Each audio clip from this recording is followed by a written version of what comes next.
Baie van ons is al so gewoond om net te oorleef, dat ons nie besef dat God vir ons baie meer beplan as om net te oorleef nie.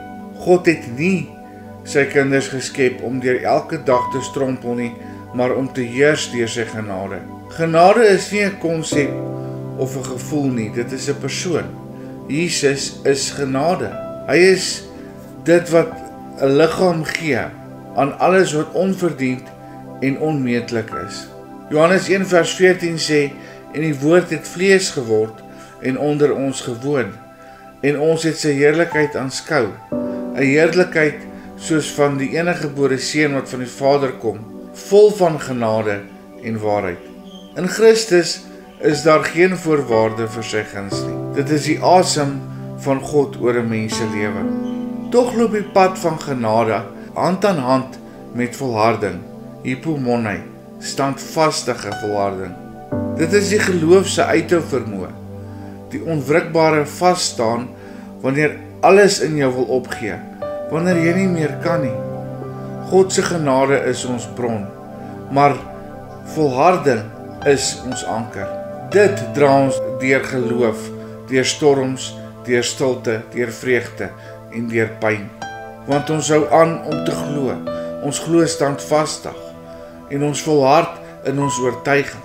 Romeine 5 vers 3 en 4 sê, en nie alleen dit nie, maar ons roem ook in die verdrukkinge, omdat ons weet dat die verdrukking lydsaamheid, apomone bewerk, en die lydsaamheid beproefdheid, en die beproefdheid hoop.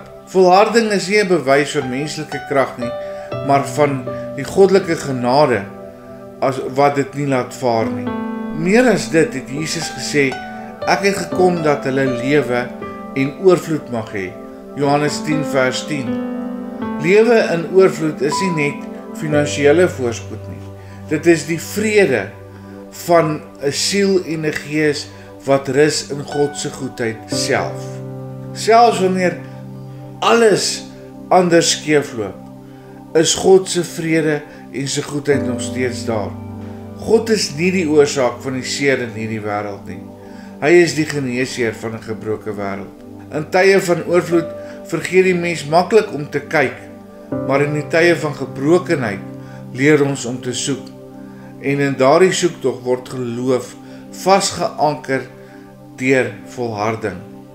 Daarom, niemand kan na die Vader kom sonder om genade te verstaan nie, want dit is in Christus dat genade en volharding ontmoet. 2 Tessalonisense 3 vers 5 sê, en mag die Here julle harte rig tot die liefde van sy God en tot die lydsaamheid, hypomone, standvastige volharding van Christus. Om te ken is om te weet, sy genade dra ons deur, sy liefde herstel ons, en sy volharding maak ons geloof sterk genoeg om te kan bly staan, en om ons te kan laat glo, en dat ons ook in volharding kan leef, totdat sy heerlikheid eendag ten volle, volkome openbaar kan word. Hemelse Vader, ons eer en verheerlik en prys U naam. Vader, ons aanbid U, want U is waardig. Ons kom vra vir U vandag, Here, kom verander ons manier van hoe ons na die lewe kyk. Kom help ons om te volhard in moeilike tye en om U te prys in goeie tye. En gee dat ons nooit uit die oog verloor dat Jesus die embodiment van genade en volharding is. Help ons om 'n voorbeeld te stel in hierdie gebroke wêreld. Ons eer en verheerlik U naam. Amen.